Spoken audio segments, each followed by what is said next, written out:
जो वेद तर्क चतुरागम योग शास्त्र षड्दर्शना गिवसिता नकळे परात्मा तो के विनिमतिलाल्प विवेक अंशे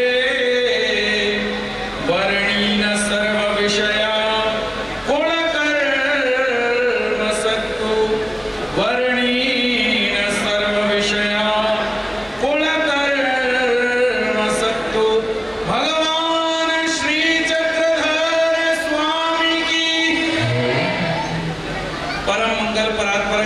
सच्चिदानंद घन अनंत कोटि ब्रह्मांड नायक साधन दाता भगवान श्री चक्रधर स्वामी जी के चरणार बिंदों पर शत कोटि दंडवत प्रणाम करके आज का ये परम पुनीत दिन कि हम सभी मंदिर जय कृष्णिया का 55वां वार्षिक महोत्सव मनाने के लिए यहाँ पर समवेत रूप से एकीभूत हैं और उसी के उपलक्ष्य में रखी गई ये धर्म सभा और उस धर्म सभा के अध्यक्ष महाराष्ट्र तरड़ गांव से पधारे हुए परम पूजनीय प्रातः स्मरणीय श्रद्धेय श्री बड़े बाबा जी, उसी तरह से ही श्री गोपाल कृष्ण मंदिर कपूरथला से पधारे हुए परम पूजनीय प्रातः स्मरणीय श्रद्धेय श्री बड़े बाबा जी, श्री कृष्ण मंदिर विक्रमपुरा जालंधर से पधारे हुए परम पूजनीय प्रातः स्मरणीय श्रद्धेय मेरे श्री गुरु जी और मंच पर आसीन सभी संत महंत तपस्विनी बाइयां, सभी संत चरणारविंदों को स्पर्शित करते हुए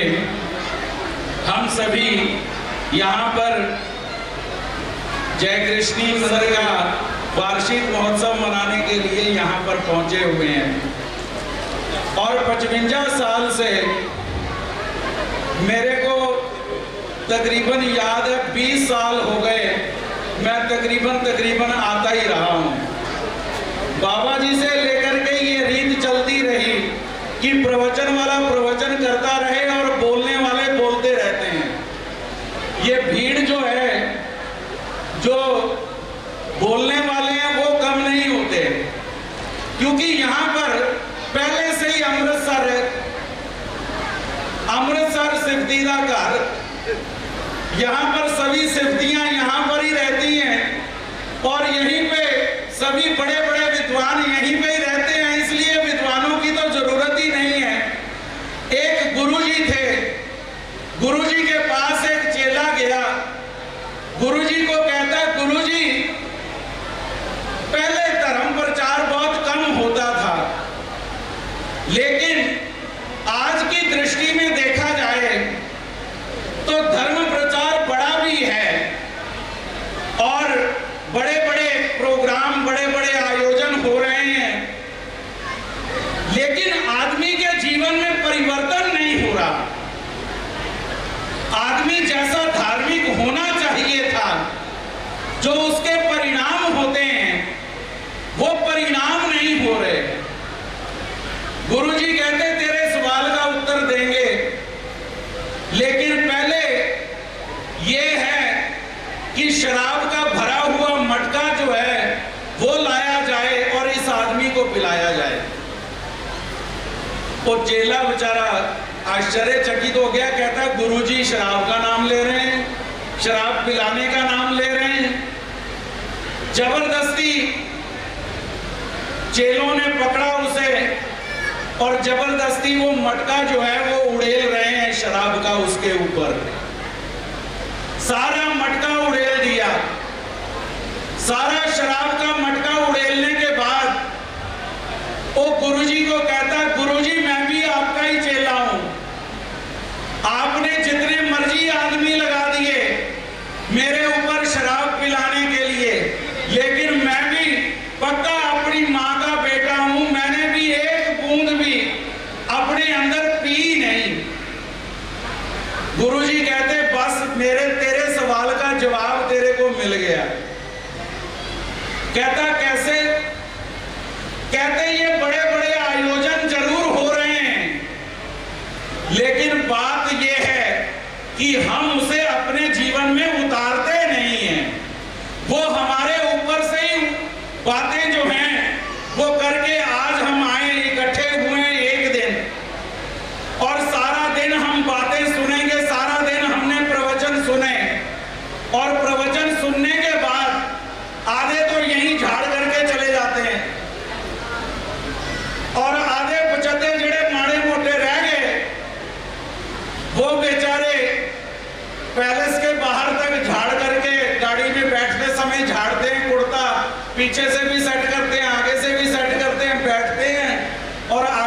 और बढ़ते हैं। और कुछ एक मेरे जैसे अते पचते उसमें से भी कुछ हैं जो घर तक तो लेकर के जाते हैं, लेकिन घर जाने के बाद फिर बात वही आ जाती है कि बाहरी आकृष्ट इतना है, बाहरी आकर्षण इतना है कि बाहरी आकर्षण को देखते देखते ये जो भीतर की बातें हमने सुनी थी वो सारी बातें हम भूल जाते हैं और अगले साल का प्रोग्राम फिर दोबारा आ जाता है और हम फिर वैसे के वैसे ही सामने बैठे होते हैं। इसीलिए हमारे जीवन में तब्दीली नहीं आती, क्योंकि हम अपने जीवन में उतारने के लिए कोशिश नहीं करते।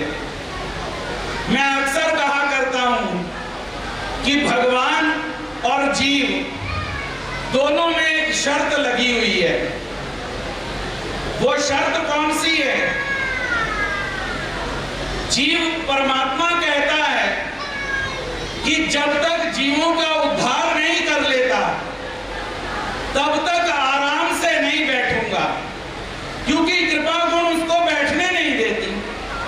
बार बार भगवान ने कहा कि यदा यदा ही धर्मस्य ग्लानिर्भवति भारतः अभ्युत्थानम् अधर्मस्य तदात्मानं सृजाम्यहम् परित्राणाय साधूनां विनाशाय च दुष्कृतां धर्म संस्थापनार्थाय संभवामि युगे युगे। मैं युग युग में अवतार धारण करता हूं। क्यों? धर्म की स्थापना और अधर्म का नाश करने के लिए, जीवात्माओं में जो मनोविकार हैं उन मनोविकारों को दूर करने के लिए बार बार इस धरती पर साकार होकर के आता हूं। अर्थात परमात्मा ये कहते हैं कि जब तक जीव का उद्धार नहीं कर लेता तब तक आराम से नहीं बैठता, तब तक ये अवतार श्रृंखला चलती रहती है। लेकिन जीव ने भी एक शर्त बना रखी है, भगवान के साथ ही शर्त लगाई हुई है इसने। वो कहता है कि भगवान ठीक है, आप मेरा उद्धार करना चाहते हैं और मेरा उद्धार करने के लिए बार बार आप इस धरती पर अवतार भी लेते हैं, लेकिन मेरी भी ये शर्त है, मैं भी पक्का अपने वचन का बद्ध हूं कि आप मेरा उद्धार करके दिखाओ। मैं अपना उद्धार करवाना ही नहीं चाहता तो आप मेरा उद्धार कैसे करोगे? भगवान श्री चक्रधर महाराज के पास एक व्यक्ति आया। महाराज जाते हैं बेरुल में और भगवान एक ध्यानस्थ बैठा हुआ योगी है। भगवान श्री चक्रधर महाराज उसके पास गए, उसको हिलाया, उसको कहा योगी उठ, देख तेरी तपस्या का फल आज परिपूर्ण हो गया। जो पार ब्रह्म परमेश्वर जिसकी खोज में तू समाधि में बैठा है वो परमात्मा तेरे सामने है। लेकिन वो योगी आंखें नहीं खोलता। भगवान उसे हिलाते हैं तो भी नहीं आंखें खोलता। महाराज ने अपने मुंह का पान निकाला और उसका मुंह खोला और अपने मुंह का उच्चिष्ट पान महाराज ने उसके मुंह में डाल दिया। महाराज कहते अब तो आंखें खोल ले। लेकिन वो भी मेरी तरह का ही था, वो भी पक्का कहता पक्का जय कृष्णी है, मैं भी जी अखा खोल दवा। उसने भी आंखें नहीं खोली। पास में बाईसा माता है, महाराज को कहती है महाराज ऐसा कौन सा भाग्यवान जीव है, आप इसको हिला रहे हैं, जगा रहे हैं, आप उसको प्रसाद दे रहे हैं, लेकिन ये भला मानुष फिर भी आंखें नहीं खोल रहा। महाराज कहते अगर ये आंखें खोल लेता तो हम इसे प्रेम दान प्रदान करने के लिए तैयार थे। लेकिन ये जीव लेने के लिए तैयार नहीं।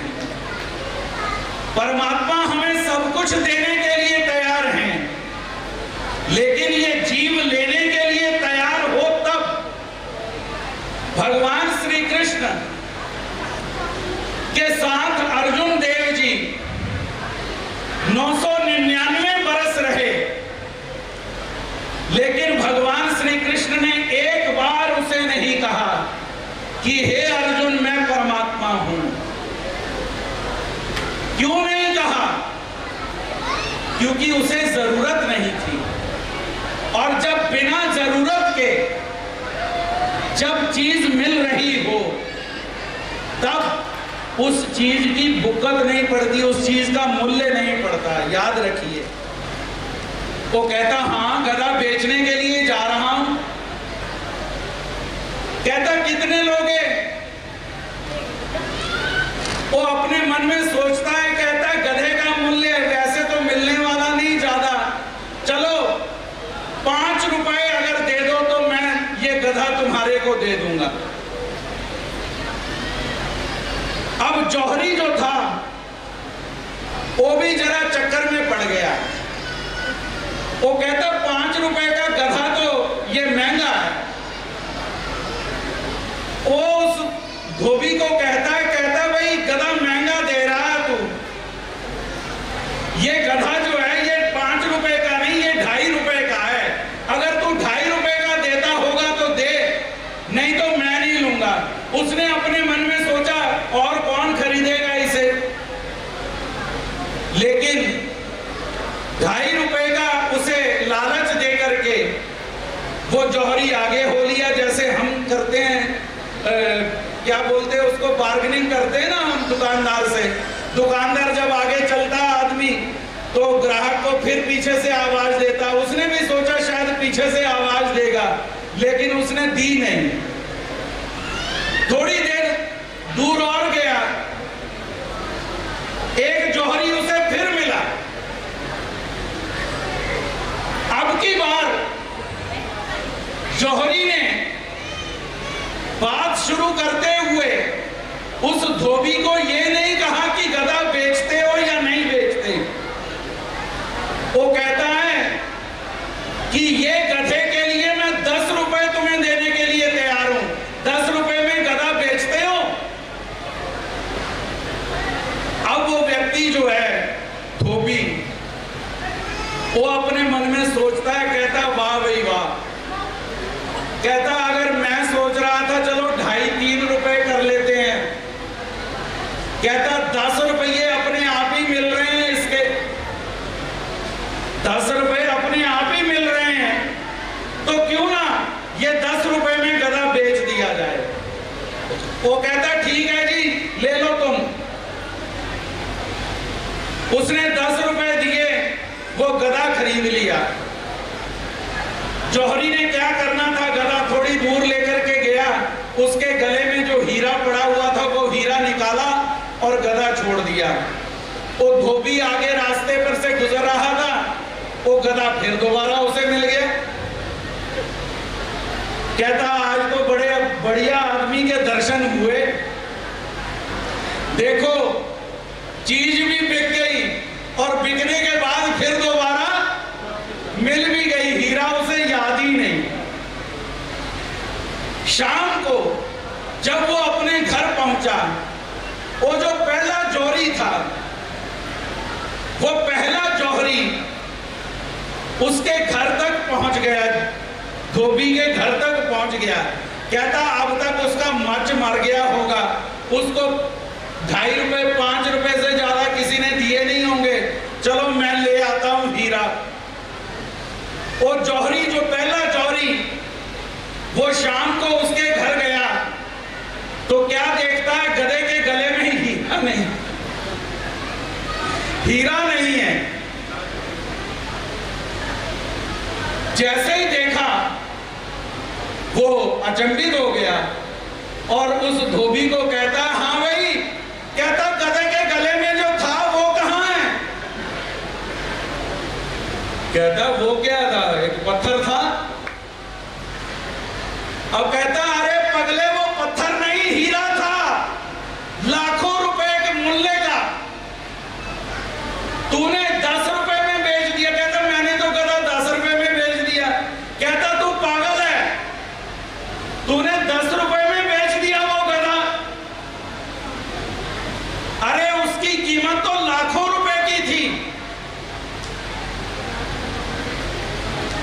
पागल है। धोबी कहता भाई साहब पागल मैं नहीं, पागल आप हैं। जो कीमत जान करके भी आप फिर भी मूल्यांकन में पड़ गए, और वो आदमी श्रेष्ठ रहा जिसने मुझे तो कीमत मालूम ही नहीं थी कि इसकी कीमत क्या है। उसी तरह से इस ब्रह्म विद्या शास्त्र की कीमत क्या है, इस कीमत को जानने के बाद भी अगर हम इसे जीवन में नहीं उतार पाते तो हम भी उस जौहरी की तरह ही हैं, जो जौहरी उसकी कम कीमत लगाता है। राजा भर्तृहरि कहते हैं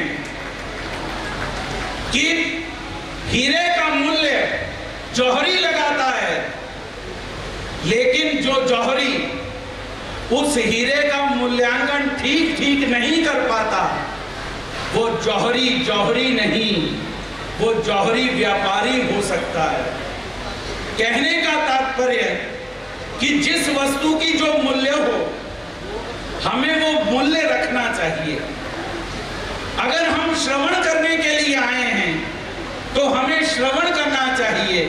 अगर हम बोलने के लिए आए हैं तो हमें बोलना जरूर चाहिए, लेकिन बोलने के लिए क्या? बोलने के लिए प्रभु नाम। क्या कीजिए? एक ही चीज, सारे प्रवचन की एक गांठ आपको दे देता हूं कि जीवन में कुछ मत कीजिए, बस इन श्वासों को देखिए, और ये ऊपर और जो नीचे चढ़ रहे श्वास हैं, इन श्वासों के माध्यम से उस प्रभु का नाम लेना आरंभ कर दीजिए। आपके जीवन में परिवर्तन होना शुरू हो जाएगा। सा नल लइए नाम उसदा, जिदी मेरे नाल सुखदा सा मिलिया,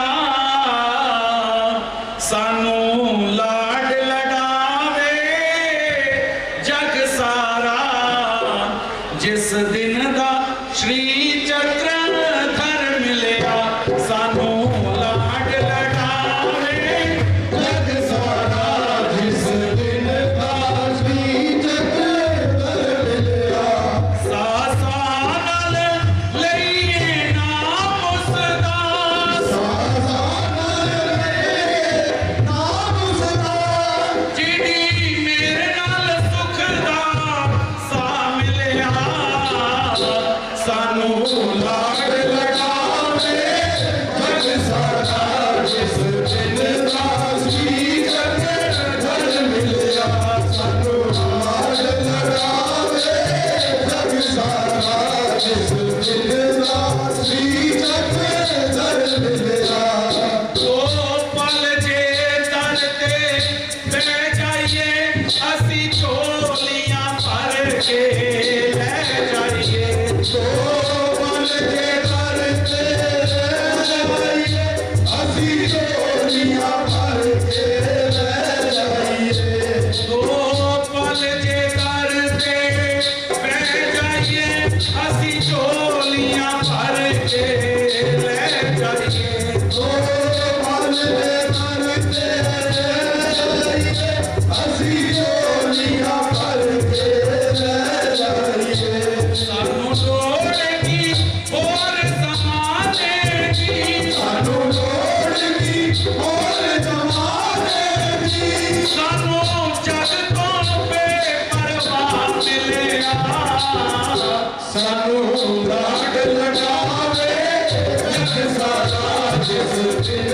दा श्री चक्र धर मिलिया, सानू लाड लड़ावे जग सारा, जिस दिन दा श्री चक्र धर मिलिया, सा नल लइए नाम उसदा, सा नल लइए नाम उसदा, जिदी मेरे नाल सुखदा सा मिलिया, सानू लाड लड़ावे जग सारा, जिस दिन दा श्री चक्र धर मिलिया, सानू लाड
कि हम श्वास श्वास उस परमात्मा का नाम लेना आरंभ कर दें। और जब श्वास श्वास हम परमात्मा का नाम लेना आरंभ कर देंगे तो याद रखिए ज्ञान की जरूरत हमारे जीवन में अपने आप ही परमात्मा परिपूर्ण करवा देंगे अपनी गोदी में बिठा करके।